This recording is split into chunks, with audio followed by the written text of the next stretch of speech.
Posted by you/throwaway09ick. My boyfriend, now fiancé, asked me to marry him 2 months ago. To give a little background, I met him at a farmer's market when I was 18 and he was 26. We are now 24F and 32M. We've been together for a little over 5 years, and I'm very happy with him. Now, to the story. My fiancé's friend, Brittany, has been friends with him since they were in elementary school. During our early dating days, I expressed that I was not a fan of this woman. There are many reasons why, such as us not having common interests and having completely opposite moral codes, but the main one was her interest in embarrassing me and my fiancé, possibly because she likes him. When we first started going on dates, she showed up and tried to invite herself to the date because he had told their mutual friend group chat where he was taking me. She then decided to go to the same restaurant and tried to make a scene about him cheating on her and being heartbroken. It escalated quickly, and I ended up asking the manager to have her removed, as she was delusional and neither I nor my date wanted her around. This kind of situation happened 3 more times, even escalating to her showing up at his grandparents' house to stop me from meeting his family. At that point, I made it clear to him that if anything like that happened again, I'd be out of there. He completely understood and agreed with me, wholeheartedly. He convinced his friend group to minimize communication about Brittany with him because she was acting weird around him, and they all understood and disagreed with her actions. He had extremely low contact after that point, and I learned years later that she had undergone major therapy, checked herself into a mental hospital, and went on medication to manage these unhinged personality traits.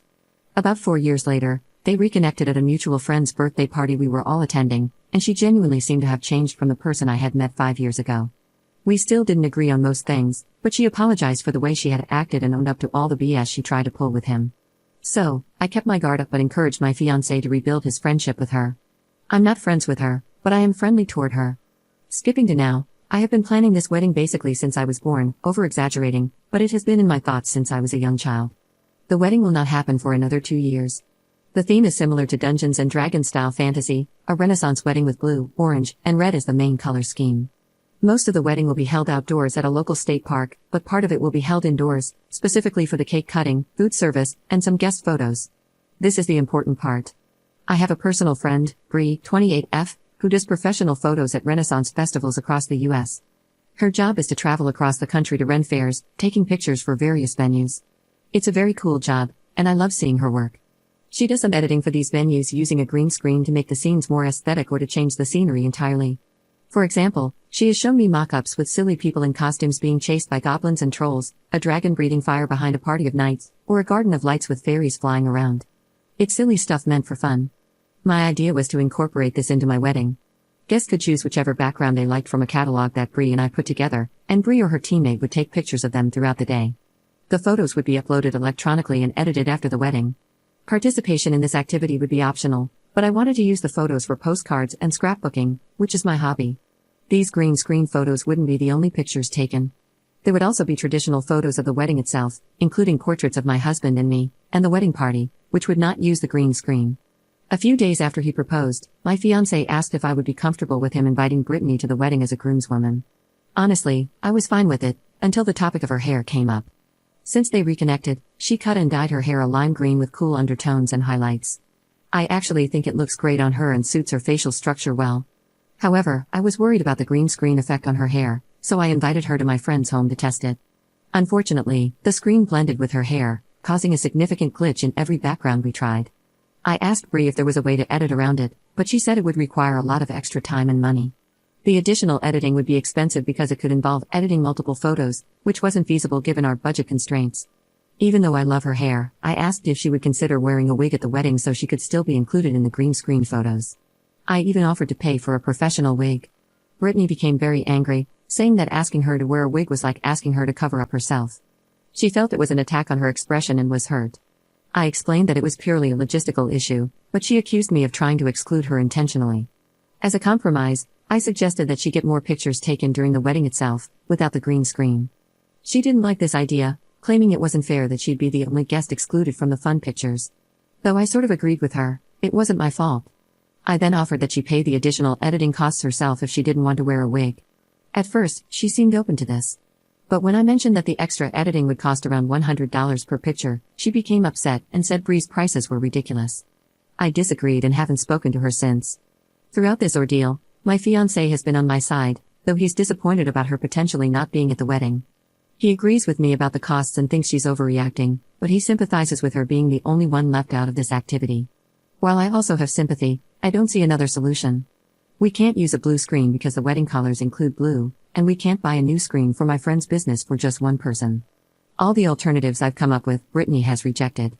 So, my final decision was to ask him to disinvite her from the wedding to avoid creating further drama if she did not want to wear a wig. After long discussions between us, he agreed with me and sent her a message explaining that she would be entirely disinvited but would be welcome to celebrate with us after our honeymoon had ended.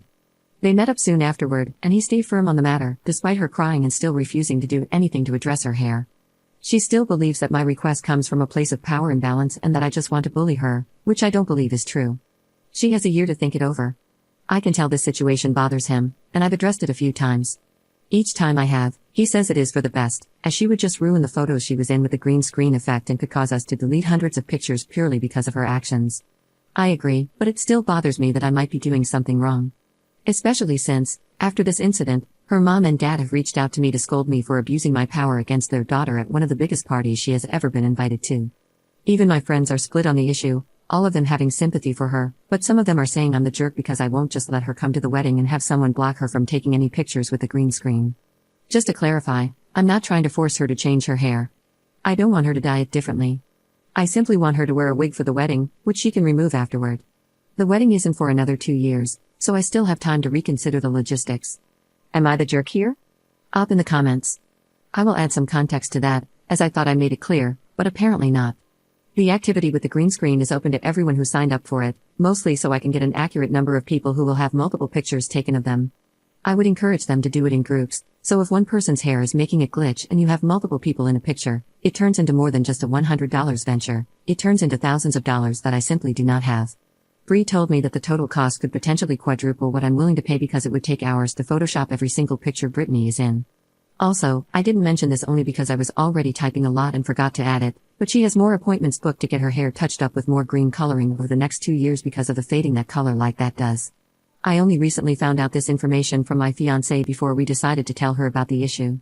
If her hair isn't green for whatever reason in a year, or if she changes her mind about not minding that she isn't allowed to be in the green screen pictures, I'm sure something could work out differently, and it wouldn't affect much at all.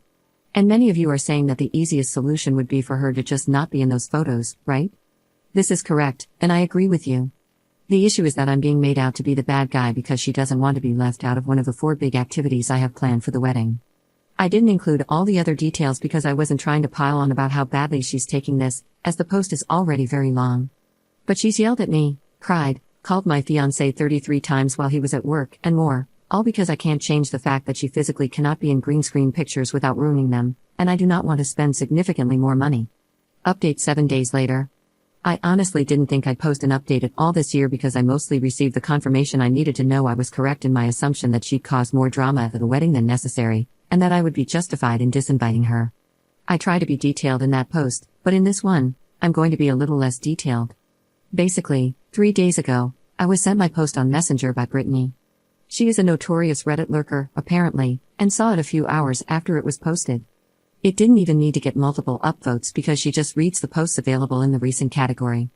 I told her I had posted because I had a lot of inner conflict about my involvement in my fiancé's decision to disinvite her if she couldn't make some form of sacrifice, like not being in the green screen photos or wearing a wig, so she could be included. She got extremely mad at me, called me names and threatened that I'd be sued for defamation, etc. This honestly just made me realize how little she had actually changed. Of course, I showed my fiancé, and he was appalled at her actions. He said he was going to block her and did so that day, and so did I. Yesterday, I woke up to 43 missed calls from a number I did not recognize, which turned out to be from her, along with a dozen voicemails claiming that I was stealing my fiancé away from her again, that I had purposefully targeted her for just wanting to be included with everyone else, and so on. I don't know how she got my number, but I obviously blocked it. After that, I reported her to the police on the non-emergency line because I didn't know if I needed to fear for my safety. I'm really glad I did this. After my fiancé had left for work, she showed up at our home and knocked on the door. I cracked a window near the door and asked what she wanted. She said, while crying, that I needed to let her into the house because it was her right to be with my fiancé, not me. She started kicking at the door, and I told her to knock it off. Immediately, I started dialing the non-emergency police number for my nearest precinct because I knew what was happening at that moment, and I was supposed to be clocking in for work on my computer. I texted my boss, and she excused my absence for the day. As I was doing this, I kept repeating, "Go away. I called the police, and I do not want you here. You are trespassing." She was saying all kinds of things I don't wish to repeat here, but the lesser of the things she said included calling me a white racist pig. She is mixed race and so am I, saying she was 8 months pregnant with my fiancé's baby. There's quite literally zero proof of this, including no baby bump, despite her being a fairly thin woman, screaming that she would take me to hell, trying to break my metal front door and hurting herself instead, and so on. Basically, she had a full-on meltdown. The police arrived, saw that she was trying to break my door down, and immediately put her in cuffs and sat her down. She was claiming this was her house and that she had lived there for 10 years, that I had broken in and locked her out, etc. Of course, because of her erratic behavior, I was questioned. Once I provided the real story, as well as proof that I was the owner of the home, she was taken to the police station. As far as I know, she was booked for the night and was released today. I did agree to a temporary no-contact order, and my fiancé and I are going to proceed with a permanent one. Her parents called after they heard she had been put in a holding cell and apologized profusely. Apparently, Brittany had lied to them about the extent of her actions and downplayed a lot of it. On the surface, she seemed fine and well-rounded, but mentally, she had snapped again from not taking her meds for a year. She never told her parents this and acted normally until one of her triggers reappeared, my fiancé. No, he didn't do anything wrong, she just had a major trigger when it came to him because of a deeply obsessive personality disorder. I wasn't trying to air her dirty laundry regarding her medical history in the last post, but she was diagnosed with BPD and a handful of other disorders caused by childhood trauma from her great-grandfather. She's an unhealthy person, and I regret even allowing her to think we had forgiven her for her past behavior. I'm pretty shaken from this ordeal and can't believe this was all because of a goddamn green screen and some pictures that were supposed to be silly holiday cards for the foreseeable future. This is making me rethink the idea altogether, to be honest. Maybe I'll just rent an adult bounce house because that seems more fun than green screen professional photography. Anyways, that's the update. Thanks for reading and for the advice I was given in the last post.